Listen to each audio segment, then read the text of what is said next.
Я больше буду толкать про Панаму, что ты рекомендуешь со своего взгляда. Ну да, как бы мой опыт, во-первых, не спрашивай меня здесь вот много мест, там, куда поехать, чего поделать, такого. Что посмотреть, да? Да, что посмотреть, это такое. Чем устроиться на работу? Возможно, да, возможно, это спрашивай. Просто вот про мой опыт могу рассказать. Сколько зарплата массажиста? Может, все приедут массажистами, кто знает? Нет, зарплата массажиста здесь вообще сугубо индивидуальная. Здесь есть люди, которые зарабатывают совсем мало, и есть люди, зарабатывают так, как я. Ну, если честно, массажистом. Ну вот, смотри, массажи, в принципе, здесь дело такое, я бы не сказала, что в Панаме вообще есть культура массажа, их воспринимают все-таки в большей степени как, роскошь. Как-то так. То есть не каждый себе может позволить. Не каждый себе может позволить, не каждый вообще на это настроен и понимает вообще, зачем это нужно. То есть роскошь есть роскошь, да? Это для богатых, им делать нечего. То есть они не понимают, что чаще всего массаж все-таки это для здоровья. Если болит, то вот тогда если уже. болит, тогда они приходят, да. Всем привет, это Панама, новое интервью. Лилия Ступникова расскажет, как оказалась в Панаме. Погнали.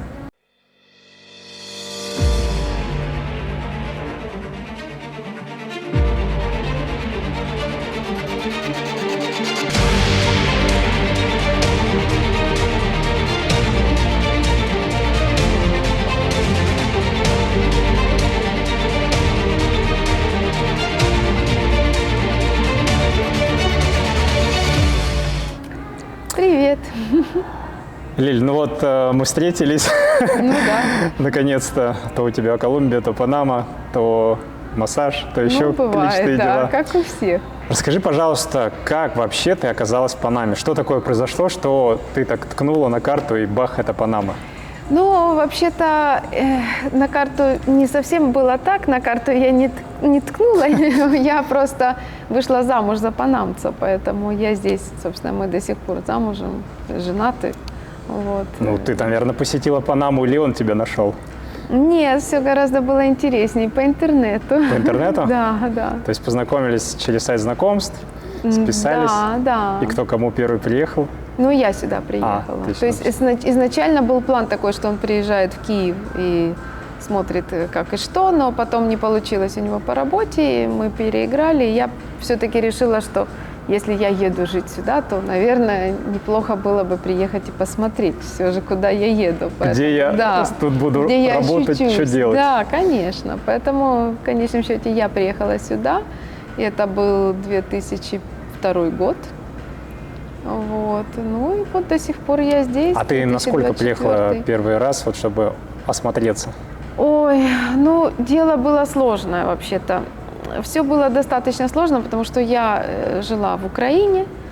Паспорт у меня украинский, у нас нету посольства Панамы в Украине, мне пришлось ехать в Москву, все документы оформлять в Москве. Очень срочно было, очень много беготни, целый день, растянулась на 2 в конечном счете. Каким-то чудом я успела, поэтому все документы в те годы из Украины, из России сюда можно было приехать на 3 месяца, и потом на 6 месяцев, так сказать, уже посещение невозможно было. Через 6 месяцев можно было опять повторить, сейчас такого нет.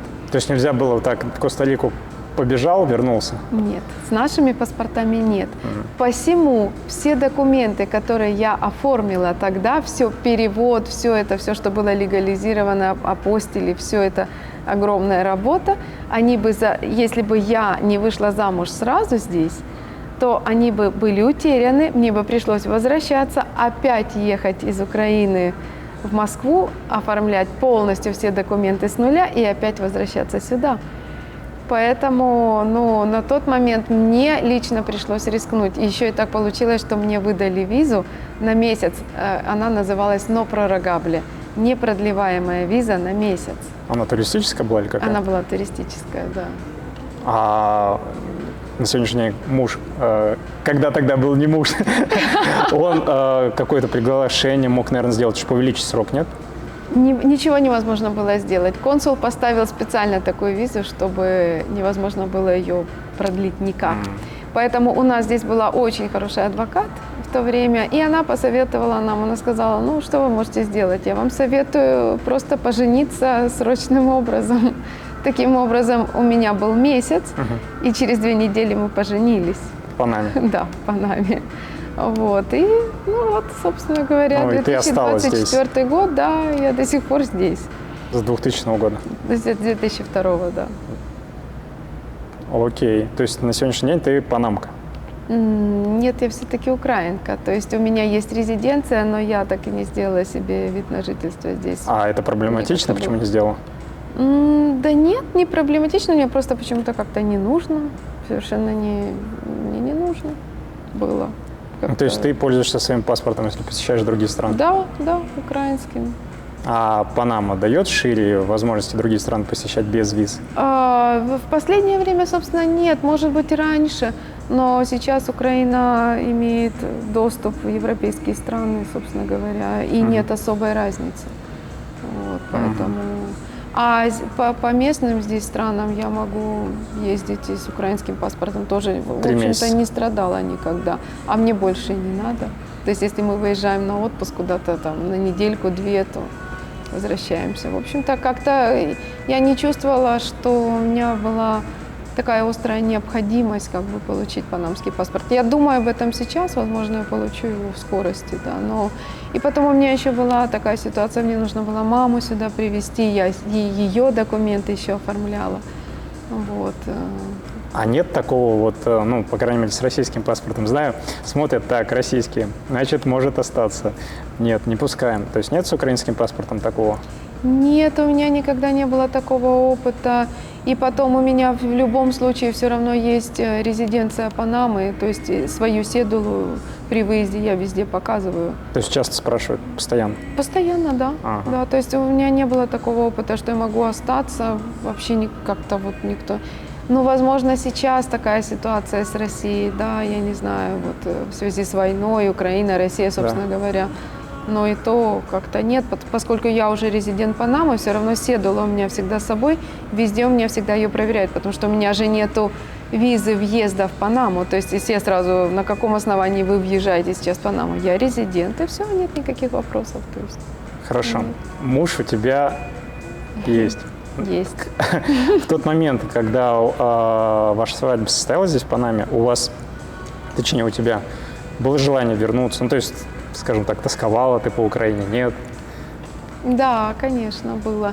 Вообще-то я ожидала, что мы поженимся, и я вернусь на какое-то время. Но на тот момент у меня не было возможности чисто по легальным, так сказать, по легальной моей позиции из-за моей визы и всего такого. В тот момент вообще было все это гораздо сложнее. Почему-то именно с Украиной, с Россией, я думаю, приблизительно было точно так же. Было очень лимитировано все, и поэтому адвокат сказала, что ты не можешь выехать по-моему, там было, хотя бы полгода мне нужно было остаться здесь безвыездно, чтобы мои документы пошли хорошо. В 2002 году посольство России было здесь или нет? Да, было. Уже было. Но я-то была из Украины, соответственно, посольства украинского здесь не было и нет. Поэтому у меня немножко все было по-другому. Посольство, ближайшее посольство, Панама подпадает под посольство Мексики. Поэтому если какие-то документы я оформляю, я еду в Мексику. Менять паспорт тоже. Вот, поэтому на тот момент я бы сказала, что было все немного сложнее. Вот мне пришлось пройти через оформление документов как бы таким жестким образом. Я не могла выехать некоторое время обратно. Спустя какое время у тебя так отлегло, и ты сказала, ну ладно, Панама, домой не тянет? Ну, наверное, первые годы тянуло, конечно. И я все-таки съездила потом через год, когда мои документы уже продвинулись, я получила все-таки свой карнет, первый уже стабильный, вот, на год. И я тогда выехала на Украину, я была безумно счастлива, хотя, с другой стороны, в то же время сейчас вот я задумываюсь над этим, вспоминаю свои ощущения. Я думаю, что когда я вернулась в Украину, я побыла там 3 месяца. И я захотела обратно в Панаму. Ну, ты уже смотрела совершенно другими красками. Абсолютно, да. Вообще-то ощущение свободы какой-то в Панаме, я бы сказала, лично для меня, это очень все субъективно. И потом я все же выходец из Советского Союза, вот, еще. Поэтому я чувствовала, что здесь в Панаме я стала свободнее. Ну и даже, наверное, когда ты вернулась в Украину, то смотрела на все окружение, как-то все уже другими глазами происходило. Абсолютно другими. Я чувствовала себя там туристом уже через год, собственно говоря. Надо Не подал странно, назад, тем назад. не менее. Да. А на сегодняшний день часто посещаешь вообще Украину? Нет, последний раз я была в 2018-м, потом был ковид. Вот. И в 2018-м в конце, в ноябре где-то я там была. Вот, и с тех пор больше не ездила. Потом ковид, потом, собственно говоря, уже война началась. И вот. А родственники тебя посещают? Ну, мама моя с нами жила, и она, к сожалению, умерла здесь, в Панаме, вместе с нами. Вот, а папа до сих пор там, но мы вот чатим, разговариваем, но он не выезжает. Ну, как бы и не хотел бы он. Я ему предлагала приехать в Панаму, жить здесь. Он, наоборот, зовет меня в Украину. Я говорю, нет, спасибо. Вот, ну, в общем, как-то так. Если ты говоришь, что возвращалась домой, потом вернулась в Панаму, давай сравним плюсы и минусы, вот, которые ты увидела в тот момент времени свои. Ну, лично для меня, конечно же, всегда был язык. Ну, это был такой, как бы я вообще-то, ну, я вообще из Украины, но я говорю по-русски, мой любимый язык русский. Мне было очень тяжело привыкнуть к испанскому, выучить его. Первый год я реально вообще страдала. Вот, и был какой-то момент, когда я сказала, все, я возвращаюсь обратно. Вот, но, конечно же, я не вернулась, выучила, взяла себя в руки. Вот, поэтому я скучала больше всего, наверное, поэтому как бы по природе украинской вот я скучала. Когда я возвращаюсь туда, я чувствую, ну вот связь, свежесть, да, вот как климат бы другой. свой климат, вот родная земля, это как бы, конечно, ну вот генетически ты просто влипаешь там в эту землю, да, ты чувствуешь, вот оно, мое родное, да, то есть когда я возвращаюсь в Панаму, такой связи именно с землей, с природой у меня нет. Вот эта энергетика, конечно, ее ни с чем не сравнить. Здесь больше, наверное, связь с семьей. Да, здесь больше связь с семьей. Вот, ну, все, что меня окружает, да, мое окружение, оно уже как бы пошло здесь, и здесь развилась вся моя жизнь, и как бы уже, да, то есть я чувствую себя здесь в своей тарелке, но энергетически всегда, как бы, конечно, ну, ни с чем не сравнить вот свою родную землю, ну, как бы. Ты говоришь, тяжело было выучить испанский. Да. Так у тебя муж говорил на испанском, вы же вместе жили, или вы на русском Ну, мы общались? сначала нет, мы говорили по-английски сначала. Но английского я тоже, на самом деле, не знала. Но мне было все же легче. В школе-то мы учили английский. Все же хоть как-то было, хоть какой-то минимальный словарный запас. Вот. А испанский было тяжелее, со словариком, потихоньку. И тогда же не было Google Translator, понимаете? Поэтому было, ну, жестко. Ну, на сегодняшний день ты и английский, и испанский знаешь. Ну, да. Хорошо. Так, какие плюсы в Панаме? Ты говоришь, окей, по-украински сказала земля, а по Панаме ты сказала семья, правильно? Да, семья, ну, конечно, ну, я бы сказала, ну, я привыкла здесь, я построила здесь свой маленький бизнес, да, массажный, все такое, вот, то есть, как бы, ну, я чувствую себя хорошо здесь, свободно, я чувствую, что я могу заниматься чем я хочу, ну, как бы, я чувствую себя здесь комфортно, мне очень нравится климат, всегда лето, это, конечно, ну, как бы вообще Это кайф. хорошо или плохо? Это Всегда кайф лето, для да? меня, да. А если хочешь прохлады или не бывает такое? Всегда вот жара. Если я хочу прохлады, я еду в Сыр-Расуль, у меня там свой домик. Вот, Сыр-Расуль это где? Сыр-Расуль это, собственно, не так далеко, час на машине, в сторону Покоры. Никогда не был. В сторону там? Букета туда? Нет, Покора. Там не был. Покора не был. В сторону аэропорта. Какого? Их сейчас так много тут. Такумен. Да. основной аэропорт. За Такой. ним дальше? То есть за ним чуть-чуть дальше, там горы. Вот, и это 900 метров над уровнем моря. Это не холод, но это достаточно свежо. По ночам нужно кофту одевать. Так что, если что, я туда. Сменить так обстановку. Есть Чирики, также здесь, в принципе, Сарапунта, Ну да. вулкан, Ну, там там подальше достаточно уже. прохладно, да, там под 2000 над уровнем моря, там уже. Нет, там прям вот я почувствовал, когда я Ну, был, скажи. прям вот свое родное такой свежий воздух. Свежий воздух. Да, там очень много поэтому живет, кто там в основном из Германии люди живут, из Швейцарии тоже живут. Вот все те, кто приезжает из холодных стран, они стремятся иметь что-нибудь в Чириках. Вот, поэтому если вдруг что, то Чирики Ну, там прекрасное большинство иностранцев место. живет. Да, там много, действительно много. Комьюнитис целые. Ну, да. там за счет того, что они там живут, там и дорого. Вот именно. И цены причем возросли колоссально с 2002 года. Они еще выросли. Там просто квадратный метр уже невозможно купить. То, что там. Там да, что покупка, что аренда там дорогая. все дорого, да. Да. Хотя по факту это, так можно сказать, ну, такая Это село деревня. селом, это село, там ничего особого совершенно нет. Нет, абсолютно. Окей. Кроме климата. Ты начала с массажа. Расскажи, что за бизнес у тебя массаж? Ну, собственно, бизнес как бизнес. Я делаю терапевтические массажи. Вот, в основном, ну, как бы людям, у которых какие-то проблемы со спиной, может, боли какие-то, зажатости, там, массаж спортивный, постспортивный, да, то есть когда много нагрузки физической и нужно расслабить мышцы, то это собственно, мое такое направление, моя особенность. Немножко лимфатический также, дренажный. Вот. Ну, то есть ты имеешь диплом, сертификат? Да, да. А обучалась ты? Обучалась я и здесь, и брала много курсов. Сейчас, к сожалению, ну, вот нет возможности поехать, я онлайн могу брать курсы. Сейчас есть такая возможность. И в России я беру курс онлайн в Украине. На сегодняшний день ты дипломированный специалист. Да.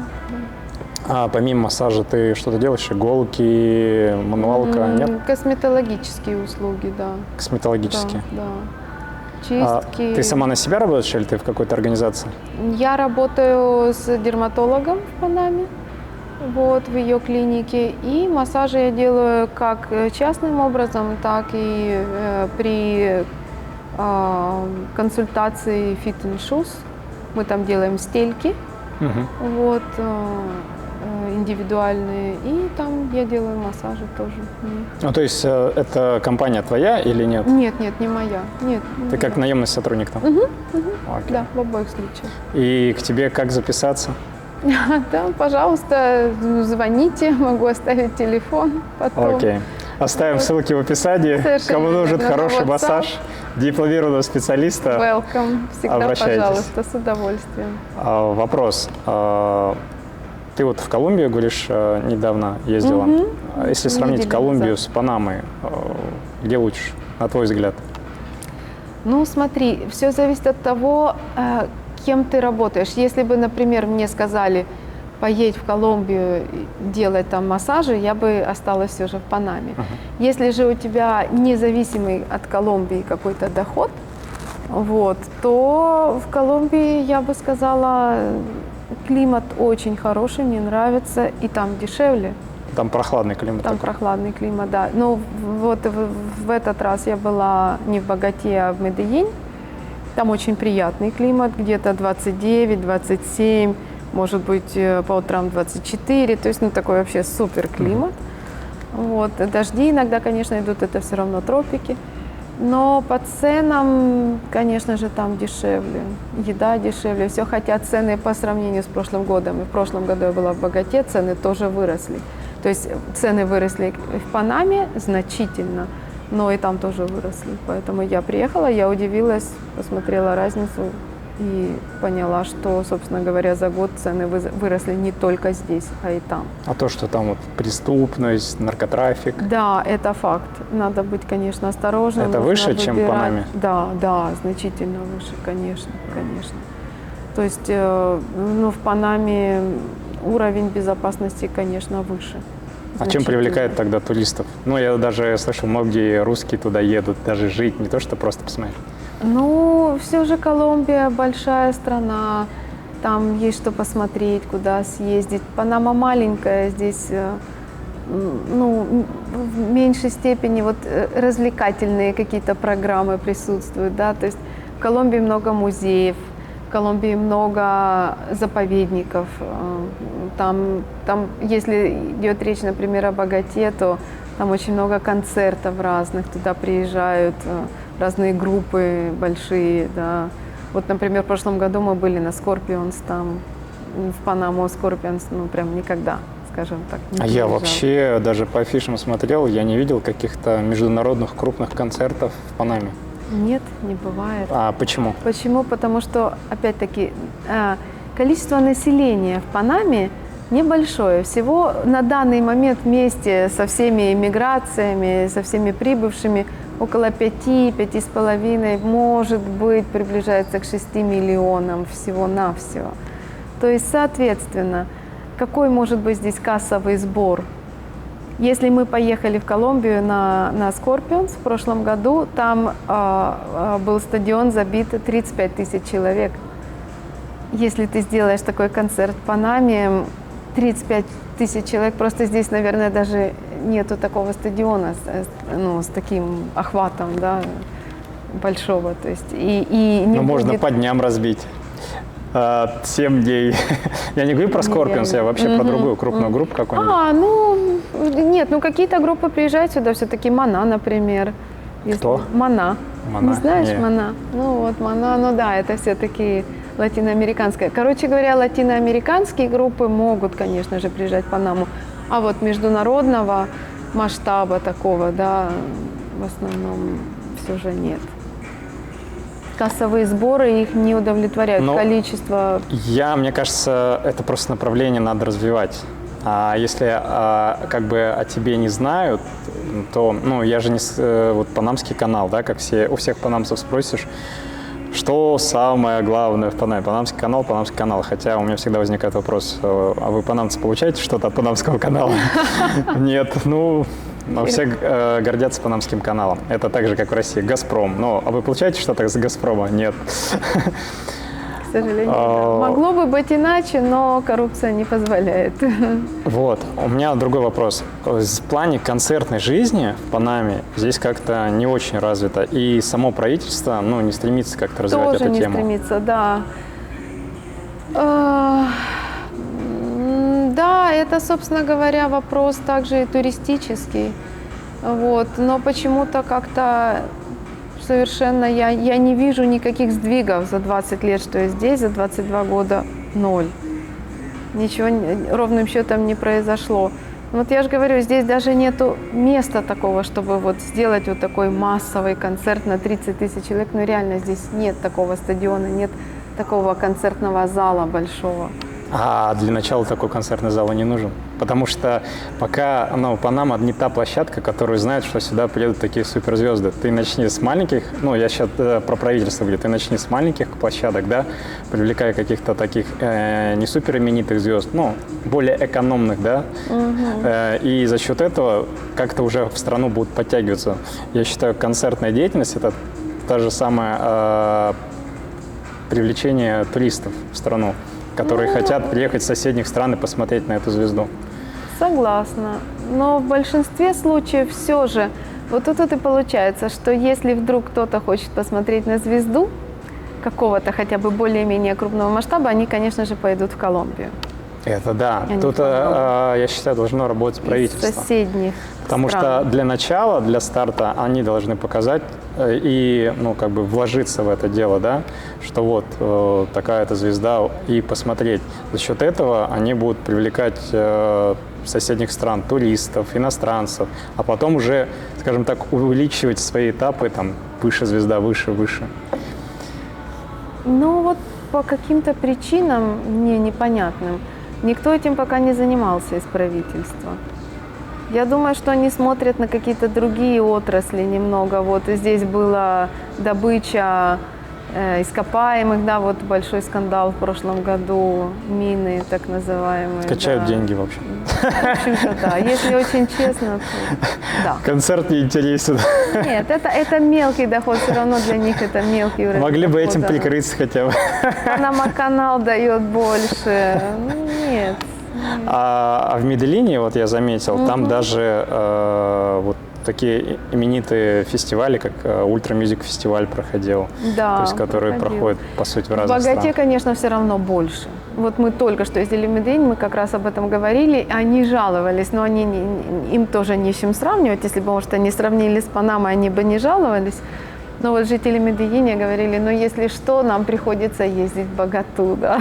Так что вот так вот. Ну, а нам приходится ездить в Ну, у Колумбию. кого есть виза, кто-то в Штаты летит. Ну да, конечно. Ну вот они в Колумбии, в Медельине, они все же считают, что их культурная жизнь не так насыщена, как в Богате. Ну, по крайней мере, в Медельине там, как правильно выразиться, настолько ночная жизнь развита, Да, что проституция там прямо на каждом шагу.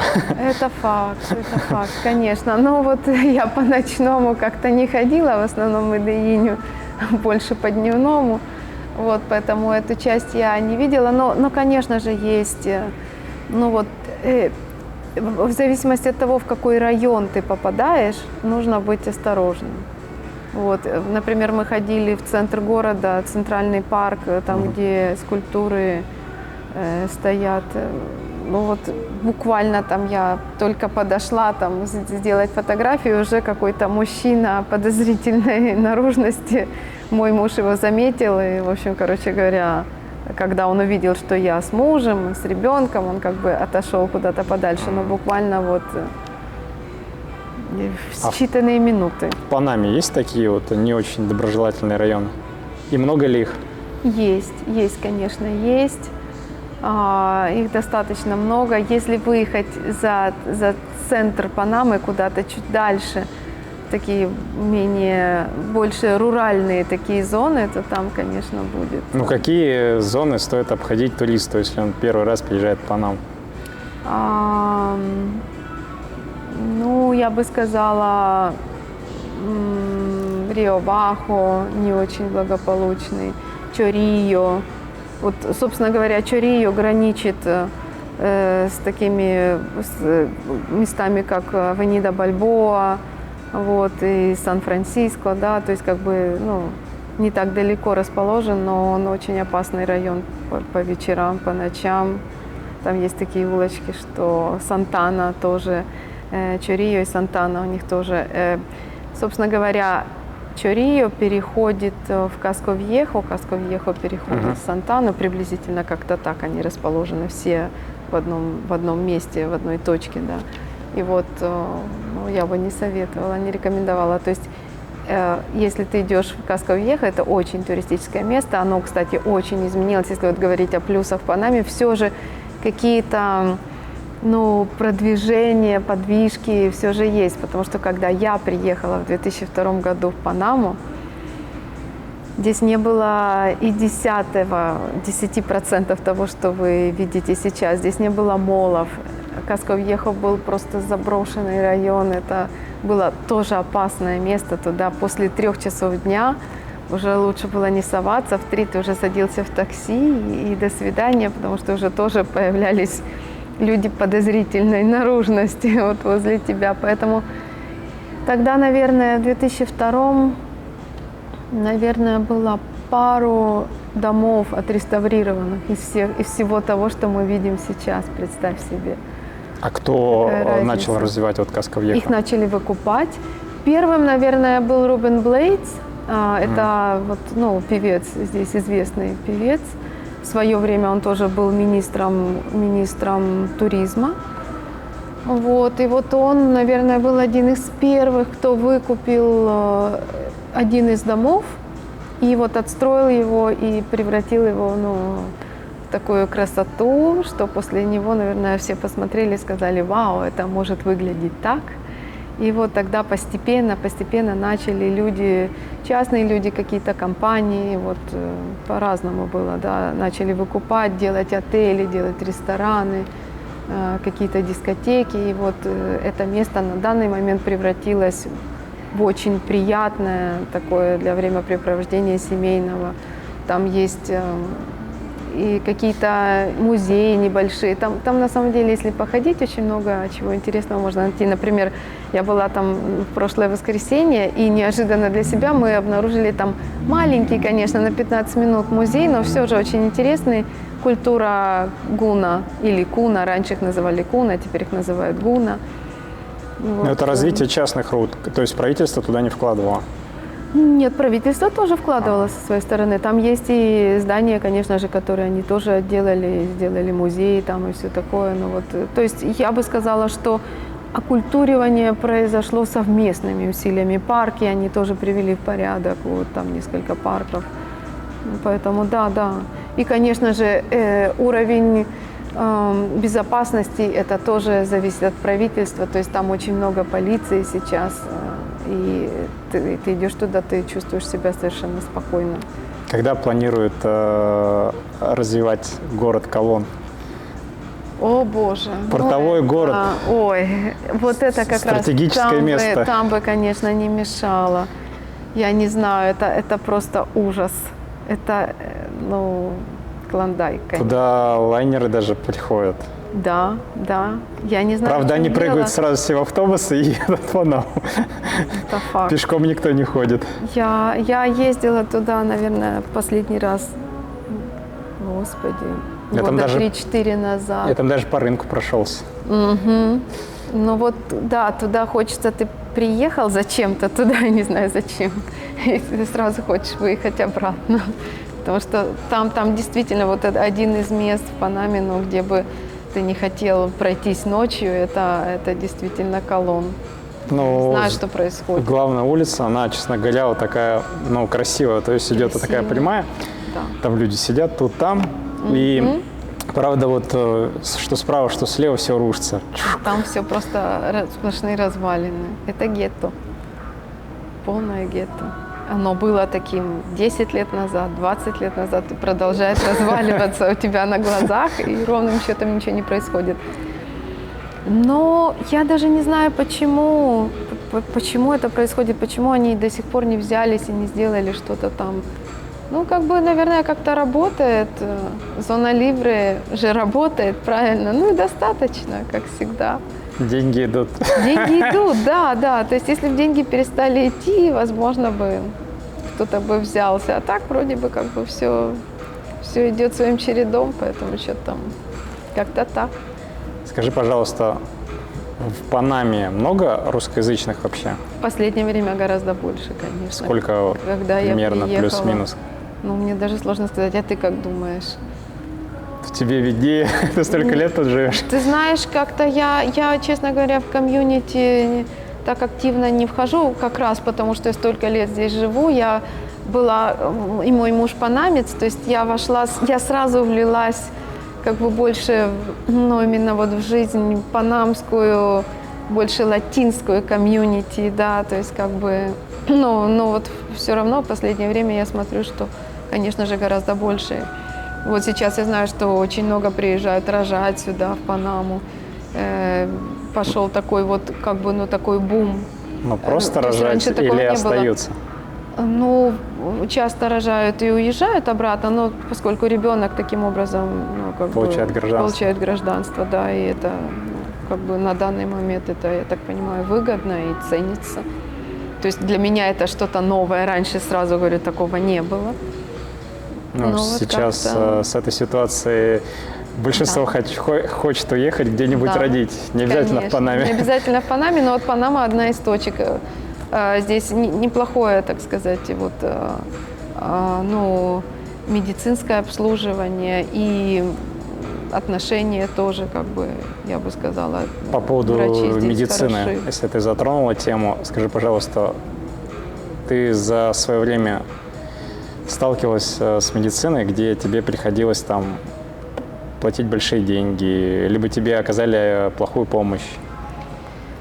Вот, честно говоря, меня Бог миловал. Я знаю, что многие жалуются, но я вообще не могу пожаловаться на местную медицину. Именно мой опыт, наоборот, я безгранично благодарна панамской медицине, потому что у меня были, собственно говоря, моменты нелегкие в жизни. У меня один ребенок, ему сейчас, слава богу, 13 лет. Но когда я была беременна, каким-то образом, почему-то, не знаю почему, сложилось так, что плацента как орган немножко неправильно была сформирована. И мой ребенок родился очень недоношенным. Он родился 7,5 месяцев, но поскольку плацента была сформирована плохо, ему не доходило питание, и вырос он всего на 5 месяцев. То есть он родился по факту 5-месячным, 7,5 месяцев на 5. Развитие, все, как он выглядел, его рост, вес, все соответствовало 5 месяцам. Поэтому он весил всего 800 грамм, потерял 30% веса, и оказалось, когда я пришла его проведать на следующий день, он уже весил 500. Вот это было совершенно другое зрелище. Ну и вот, тем не менее, у меня на тот момент у меня не было денег, чтобы ложить его в дорогую частную клинику, где уход за таким ребенком тогда, 13 лет назад, я имею в виду, это было $1000. В самой такой дешевой клинике это было $1000, а в более дорогих клиниках до 2. Вот, и он у меня лежал в обычной клинике, госпиталь Дель Ниньо. Вот, это такая, я бы не сказала, что это не государственное учреждение. На Авенида Бальбо, да, вот это здесь? Да. Это не государственное учреждение, это все-таки частное, но цены там, вообще я даже не знаю, насколько низкие. Мой ребенок пролежал там 2,5 месяца в инкубаторе, все, что ему было нужно, абсолютно все. У нас, правда, было social security все равно, поскольку мой муж работал на тот момент, и ему выплачивали social security, то есть оно покрыло большую часть этих расходов, но тем не менее, все равно за 2,5 месяца мы заплатили $200. То есть это просто смешно, учитывая то, каков был уход, все то, что было необходимо моему ребенку, чтобы его поднять за эти 2,5 месяца, это, конечно, просто копейки, я считаю. И его выходили из такого состояния. Он болел и тем, и сем. У него было воспаление легких, у него дважды было воспаление кишечника, причем совпало в последний момент воспаление легких с воспалением кишечника.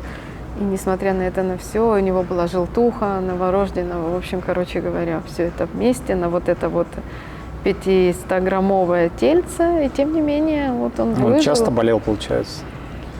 Потом, когда он вышел оттуда, конечно, это уже другая история. В течение года мне пришлось сидеть дома безвыездно, безвыходно. Его нельзя было никуда выносить, и нам нельзя было иметь никого в дом, никто не должен приходить был. В общем, короче говоря, это была целая длинная история. Но вот он, сейчас ему 13 лет, и он полностью здоровый человек, ребенок. Подросток уже, можно сказать. Так что я не могу пожаловаться.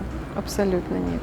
То есть в моем опыте я бы сказала, что я не знаю, в какой другой стране, наверное, бы в других странах тоже бы его выходили, но моего ребенка выходили здесь в Панаме, поэтому я благодарна.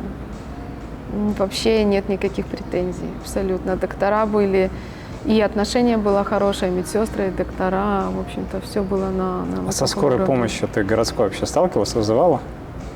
Нет, ни разу. Не вызывала скорую Нет, помощь? Поэтому здесь у меня опыта нет, но могу предположить, смею предположить, что она может очень задерживаться. Потому что, во-первых, трафик здесь такой, поэтому я слышала, хотя я сама не вызывала, но я слышала, что да, она может приехать смело через 20-30 минут, а если необходимость, например, там. Ну это, как ты считаешь, минуты. только из-за трафика или из-за того, что там особо никто никуда не спешит? Типа маняда. Может быть и такое, конечно. Может быть, они не особо-то и спешат. Панамцы вообще не особо такие спешащие люди, я бы сказала. Они довольно расслабленные. Вот. Но трафик тоже играет свою роль. Вы за границей, вдали от дома и нуждаетесь в медицинской помощи? Доверитесь компании «Росмедицина», вашему надежному партнеру в области здравоохранения. Мы специализируемся на предоставлении экстренной медицинской помощи и лечения за рубежом для русскоязычных граждан. Наши главные приоритеты – здоровье и благополучие наших пациентов. Мы сотрудничаем с лучшими международными госпиталями и службами экстренной помощи, известными своим высоким уровнем медицинской экспертизы и современным оборудованием. Наши услуги включают экстренную госпитализацию и медицинскую эвакуацию, медицинский туризм, а также роды за границей с возможностью оформления второго гражданства для детей. 5 причин, почему стоит выбрать компанию «Росмедицина». Первое. Лицензированная клиника с более чем 10-летним опытом работы. Второе. Встречи или проводы в аэропорт на автомобиле реанимации. Третье. Сопровождение психологом, владеющим 3 языками. Английский, русский, испанский. Четвертое. Опытные травматологи-хирурги с опытом реконструктивных операций. Пятое. Возможность получения финансовых бонусов, компенсация расходов и скидки на авиаперелеты. Если вы нуждаетесь в медицинской помощи за границей, доверитесь компании «Росмедицина». Медицинские специалисты сделают все, чтобы обеспечить вам максимальное спокойствие и уверенность в лечении. Подробная информация в описании под этим видео. Как вообще правительство борется, работает над тем, чтобы меньше пробок было? Ну, если где-то и работает, то я бы сказала, что слабо. Можно было бы эффективнее как-то. Я слышала мнение приезжих людей, специалистов в этих вопросах, что можно было бы сделать какие-то мосты, перекидные эстакады, да, в общем, короче говоря, как-то так немного улучшить. Но при Мартинелли было кое-что сделано. Все же эстакады пару было организовано кое-где, поэтому было улучшено. Ну и, конечно же, метро помогло тоже очень сильно. Ну, сейчас вот метро дальше идет еще, строят. Да, они будут его проводить дальше, поэтому есть надежда, что все же... Когда я приехала в Панаму, мы жили на улице, которая называется Трансисмика, одна из основных улиц в Панаме. Вот, и она была просто бесконечно, всегда забита и днем, и ночью. С появлением метро сейчас это одна из самых свободных улиц в Панаме. То есть метро все-таки разгружает значительно трафик. По крайней мере, те улицы, по которым оно проходит, очень заметна разница. Поэтому я надеюсь, что по мере того, как они будут проводить метро дальше, в разные районы, ситуация будет все-таки улучшаться. А новый президент, который в этом году вступил, как считаешь, даст развитие Панаме? Ну, я смею надеяться. Я бы сказала, что по сравнению с президентом, который вот сейчас уходит, оставляет свои позиции 1 числа. 1 июля? Да. 1 июля вступает на свое официально, да. Это, кстати, выходной день в Панаме. Вот. Ну, я надеюсь, что все-таки президент, который заступает, покажет нам лучшую работу, потому что, боже мой, хуже. Уберет мусор, ямы на дорогах. Я надеюсь, еще я очень надеюсь, что это сделает Майер, который будет мэром города. Вот все-таки надежда теплится. Это тоже новый мэр? Да, мэр тоже новый. Вот, поэтому он молод, но все же как бы... Это с мусором вообще беда. С мусором беда. Даже в центральных районах. А в Колон поедешь, там вообще... Я даже не хочу это представлять. Я недавно, вот на днях проезжала, кстати, Бока-Лакаха. Это тот район, который граничит с Пунта-Пасифика. И я еду, и я смотрю, там как раз репортаж разворачивается, значит, как раз, я не знаю, какой там был канал именно, но они там расставляли камеры, тоже вот была журналист. И вот сзади такая необъятная куча мусора, вот, то есть на эту тему, я так понимаю, они собирались Я помню, снимать. когда в Колон ездил, ну и там еще от Колона чуть дальше, ты едешь, мусора не то, что вообще не стало, его стало меньше, но он есть. То есть машина приехала, она даже физически не может все забрать. Все забрать. Потому что настолько как бы много, она все, что смогла, закинула, и он по факту есть. Ну, понятно, потом люди опять накидывают. Да. Такая беда с мусором. Да, были лучшие времена, конечно, вот с То мусором. есть так не всегда было? Нет, не всегда, не всегда. А когда вот так вообще началось, что с мусором беда такая? Ну вот во время правительства НИТО мы сталкиваемся с этой проблемой регулярно. Это в каком году все это началось вот так? 4 года назад, но я бы сказала, что и раньше тоже. Да, наверное, лет 8. Ну, смотри, в бедных районах, вот там вот Зато Кумен, вот 24 de Diciembre, вот эти вот все, там, собственно говоря, я бы сказала, что всегда была такая проблема. Там с вывозом мусора туго. Если мы здесь живем в центре, мы этого не видим, то как только ты выезжаешь чуть-чуть за пределы... То есть к ним вообще никто не приезжает?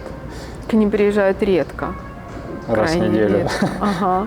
Да, поэтому там эти кучи, они очень так заметные. А если углубиться в какие-то улочки боковые, то тем более. А панамцы, они любят митинговать. А по поводу Последнее мусора, время. кто-то митинг вообще подымал? Подымали, да, было дело. И чем закончилось? Ну, наверное, временным вывозом каким-то, да, это заканчивается, но потом же это входит обратно в ту же самую тенденцию не вывоза, поэтому, собственно говоря, не знаю. На время сработало. Время срабатывает, да, они как бы берутся за голову, что-то там чуть-чуть вывезут, ну а потом опять это все накапливается. Но я бы сказала, что здесь еще очень много зависит от культуры. Я бы выразила свое желание, чтобы в Панаме все-таки подняли как-то уровень культуры. В общем, вот именно, если можно так выразиться, Театры, мусорной балеты, культуры тоже. концерты, вот культура. Это тоже, да, то есть это все, но и культура, вот как обращаться с мусором тоже, потому что гетто – это такие места, где просто люди, это норма для них жить так. То А есть если- почему, вот ты говоришь гетто, ну а в чем там проблема? Им же выделяют субсидии какие-то? Я думаю, что проблема именно как раз У них нет работы или что? Почему так? часто у них нет работы, и часто это просто люди, которые там, где поели, там и бросили. Ну, это было всегда или это с какого-то момента в это Я превратилось? думаю, что это было всегда. В некоторых районах это было всегда. Но это же увеличилось. Да, и это увеличилось в связи с тем, что просто как бы, ну, не вывоз мусора это отдельная проблема. То есть культурное поведение самого человека – это одна проблема, а не вывоз мусора, так сказать, еще ее и усугубляет. Вот, поэтому, да, есть такие места, где вот ну, ты просто проезжаешь, это, видишь человека, где поел, реально там и бросил. Это его собственный двор, это его дом. Вот они там поели, бросили, там какие-то тарелки лежат одноразовые, сям, кульки, все это так набросано вообще беспорядочно. И они сидят в этом и разговаривают, то есть им комфортно. Так вот, рекламу пусть на баннеры вешают, не кидай мусор. Вешают. Я видела такие рекламы. Я что-то особо не видел. Я видела пару раз. Как в Сингапуре, штрафы пусть ведут. Это да, это. Но я думаю, что еще как бы проблема, это тоже government, это вопросы к ним. Проблема здесь в том, что нету переработки мусора. А В нет общем, очень большая частных проблема. предпринимателей, которым интересно этим заняться? Было время, был такой небольшой бум по этому поводу, но я все равно не вижу глобальной переработки. Вот я знаю, что, например, в Англии, вот во всех там странах Европы, таких передовых, там идет четкое разделение мусора прямо из семьи. То есть кулечек тот, бак такой, бак сякой, попробуй только положи бутылку вместе там с картонками, да, то есть да, тебе автоматом придет штраф. Но здесь же такого нет. А почему нет? Потому что здесь нету таких перерабатывающих фабрик каких-то, которые вот... Я знаю, что здесь собирают стеклотару в каких-то определенных местах, потом из-под лимонада вот эти банки именно алюминиевые, да, Ну, тоже это собирают. просто сдают они. Сдают, да, вот везде, именно. во всех это странах. везде, во всех странах. Поэтому, да, картон тоже кое-где Собирают. принимают, собирают, а вот все остальное как бы не особо. Деньги не Поэтому- приносят, поэтому не собирают. тетрапак тоже, вот все, что тетрапак, вот эти вот, ну, как, Картонные упаковки. да, которые внутри тоже как бы Ну, и покрыты да. слоем, да, алюминия. Здесь они называются тетрапак. Вот их тоже можно, ну, собственно говоря, подвергают какой-то там обработке и перерабатывают как-то это все остальное нет. А вот Поэтому- мусор, получается, здесь вывозят чисто на полигоны, и они там лежат, гниют, да? Совершенно верно. Вот это меня больше И всего, получается, одни наверное, горы пугает. такие. Я бы, собственно говоря, сказала, что в Панаме, наверное, для меня лично вот эта проблема номер один, потому что это также экология. Хотя ты реально вот сказала страшно. про прошлый год, когда про рудники, там, митинги и так далее, так мусор – это тоже экология. Где митинги? Совершенно верно. Я полностью согласна. Даже вот вообще возразить нечего. Я за. Я бы уже сама бы выбежала на митинг. Так что да, в этом плане, конечно, ну, не хватает жесткой руки. Посмотрим, что будет с новым президентом. В принципе, идут слухи, что он человек такой деловой и конкретный, да, может быть, он наладит как-то эти все структуры. Но А по не прошлым знаю. президентам, можно сказать, ну, он же всегда выдвигается на 5 лет, правильно? То есть он на второй срок не остается. Нет, Всегда здесь меняется. есть закон, что президент не может оставаться на Да, второй и срок. все, наверное, идут с целью, так, 5 лет. Конечно. Надо быстро сделать. Я подгребу все, Да. что возможно за эти 5. Конечно же, поэтому мы и видим. Потому что я не это. останусь. Абсолютно, да. Причем это не только, это и президент, и его партия, так сказать. Поэтому, конечно. Так это все и работает здесь. Поэтому, да, здесь 5 лет, а после меня хоть потоп. И как яма Да. была, так яма и лежит на дороге. Совершенно верно. Да. Хотя мне, честно говоря, тоже непонятен такой подход, потому что ты же все равно живешь в этой стране. И твое потомство тоже, твои все родственники, они все ездят по этой же яме. То есть это не только я и ты, и простые люди ездят по этой яме, а ты тоже по ней ездишь каждый день. То есть не такая уж большая здесь страна, чтобы можно было объехать все эти ямы. Они касаются всех.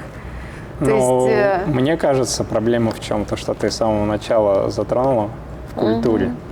совершенно верно. То есть, Конечно.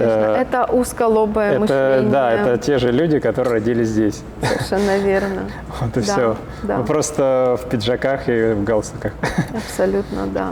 Ну вот и видно, так сказать. А, вот Про твое будущее скажи, пожалуйста, у тебя какие планы на будущее? Что планируешь? Там бизнес, салон, массажный салон? Может, страну поменять хотите? Ну вот поменять страну пока я бы не сказала. И причем это даже, ну, у меня такой сейчас период в этом плане замирания. Я просто сижу и смотрю, что будет дальше, потому что, ну, ты же знаешь, какая страна, наши страны, ну, в каком положении сейчас находятся. И, собственно говоря, это затрагивает не только Украину, Россию, а затрагивает весь мир, так или иначе. Экономика сейчас глобальная, вообще все сейчас сидят и смотрят, что сейчас происходит вокруг, какие страны будут затронуты больше, меньше. Собственно говоря, я подозреваю, что в Европе тоже сейчас не сладкие времена. Это так кажется, как всегда, трава зеленее за забором, но это не так. Поэтому на данный момент именно менять страну я не собираюсь. Что касается бизнеса, я, ну, думаю, может быть, развивать немножко глубже косметологический также вот бизнес, немножко уйти, то есть как бы оставить массажи, но добавить более активно именно вот косметологическую часть. Это в моем личном. Косметологически это что-то мешает? Все, что С лицом лицо, ботокс, да. уколы, нет? Нет, я уколы не делаю. массаж. Чистки, да, всякие разные такие процедуры, Фейслифтинг, пилинги, да, вот это? да, вот такие вот аппаратные какие-то процедуры, но легкие, легкого. То есть я работаю при дерматологе, дерматолог делает ботокс и все остальные, все, что уколы и все такое, это все ее часть, а моя, так сказать, поддерживающая дальше, поддерживающие процедуры, которые после этого всего просто для ухода основного. Про образование ты не рассказал. Вот у тебя сын учится в Да, школе. да. Как ты считаешь, насколько здесь образование хорошее? Ну, хотелось бы, чтобы тоже уровень образования все-таки, Был лучше? да, вырос, как бы. Он у меня учится в частной школе, это тоже вот, это такой тоже момент, который нужно учитывать. Если дети, то в Панаме все же нужно стремиться к частному образованию, а не государственному, потому что в государственных школах образование, скажем так, не во всех. Есть определенные школы, куда принимают особо там, одаренных детей, да, и которые действительно хороши и строгие, и там уровень немного повыше. Но, в общем-то, государственные школы – это всегда более низкий уровень обучения, чем частные. То есть, если бы ты жила в Украине, к примеру говоря, то уровень образования в государственной школе в Украине, он на уровне частной школы? Да, но я бы сказала, даже, может быть, на Украине и выше, Чем частная здесь в школа частных здесь. школах. Опять-таки есть разные частные школы. Есть частные школы какие-нибудь маленькие, есть очень большие, дорогие частные школы. Вот. Но в общем, все равно я считаю, что уровень образования стоит поднимать прямо вот, это кричит. Это проблема такая. Какая стоимость образования в частной школе от и до? Хорошо. Я бы сказала, от $60 и до $10 тысяч. Это в месяц? Да, как То есть угодно. такой большой размах? Да, конечно. Все, что хочешь, А за можешь 10 тысяч выбрать. долларов там его профессором сделают, что ли? Ну, нет, я бы не сказала, но вот как-то так. Получается такой большой разбег. Конечно же, школы это для дипломатов, там, для каких-то политиков, все. То есть есть такие школы, в которых ты платишь 1000, 2, 3 тысячи в месяц, там, до 5, ну вот как-то так, да. И есть такие частные школы, которые где-то там расположены в каких-то районах более удаленных, вот маленькие школки такие, да, которые вот тоже частные, но, конечно, не того размаха, не того уровня. И, соответственно, цены там будут другие. Я же говорю, очень сильно здесь зависит еще от месторасположения школы. Вот, поэтому. Садик, вы тоже частный ходили? Садик.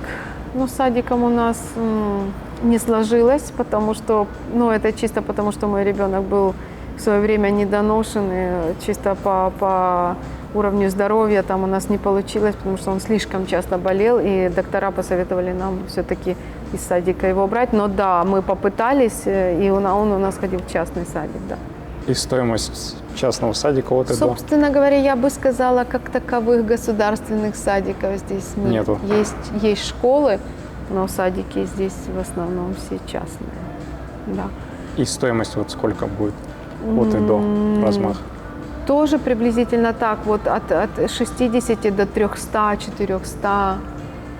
Вот как-то так, по-разному может быть. Ну, мы из садика как бы из этого возраста уже вышли достаточно давно, поэтому я, наверное, с трудом представляю, какие сейчас цены. Но, в общем-то, да, где-то около того. Опять зависит от зоны, от района, в котором находится садик. Но поскольку мы вращаемся более-менее в центральных районах, здесь Сан-Франциско, Пунта-Пасифика, Пайтия, то цены такие 300, 400, то есть узнавай. У садика своего хотя бы есть там двор для детей, где они гулять? Потому что Панама – это вот башня, башня, башня, то даже нету парка нормального, деревьев между башнями. Ну, маленькие садики. Если это, например, садик устроен в каком-то частном доме, то не всегда будет там бэк-ярд какой-нибудь небольшой. Ну и садики здесь тоже небольшие, тоже ж понимаете. Группы здесь могут быть там 15 человек, может 20, вот, поэтому ну, для таких садиков вот этот бэк-ярд, который там есть обычно, в принципе, как-то и достаточно. Вот. Есть школы, у которых уже есть прикрепленный садик. Некоторые бывают такие, дошкольные, что они... да, вот эти мероприятия? Дошкольные, да. То есть они постепенно перерастают, дорастают и идут дальше. Вот. Но не ясли, конечно, имеется в виду именно садик. С таким опытом, бэкграундом, сколько здесь лет ты живешь, твои рекомендации, ты бы порекомендовала приехать сюда жить, в Панаму? Ну, такой вопрос на засыпку, конечно, но это настолько индивидуально. Я вообще по жизни, я стараюсь никому ничего не рекомендовать, потому что это дело сугубо индивидуальное. Все зависит от того, чего ищет человек. Мы все такие разные. Вот. Я слышала совершенный полный разбег по мнениям, например, о Канаде. Некоторым там очень нравится, некоторые просто оттуда уезжают и говорят: боже мой, слава богу, как мне здесь в Панаме хорошо. Вот. А некоторые говорят: боже, что это такое, я хочу обратно. Точно так же я слышала, например, в Швейцарии. Некоторые счастливо живут там, а некоторые говорят: ну, я вообще не смогла, это не для меня. Вот, поэтому как я могу, кто я такая, чтобы рекомендовать другим людям: да, приезжайте, или нет, ни в коем случае. Я считаю, что всегда человек должен приехать, посмотреть, попробовать на своей собственной коже, испытать климат, попробовать еду, посмотреть, как здесь все, хотя бы, ну, так сказать, побыть около месяца, хотя бы даже как турист и определиться, да или нет. Никто не может дать совет, приезжайте или нет. Невозможно. Ну, в общем-то, я здесь живу, как-то же я здесь живу, вот уже 22 года, я не жалуюсь. Вот есть плюсы, есть минусы. Что-то идет на улучшение, что-то идет на деградацию. Ну, в общем-то, это же везде так. Ну. Тогда последний вопрос. Вот если мы бы вернули время назад, и ты в момент знакомства в интернете на сайте знакомств, интересный вопрос. У тебя было бы предположение о Панаме, ты бы все знал, да, про Панаму, что, как, вот с такими мыслями. Ты бы поехала в Панаму?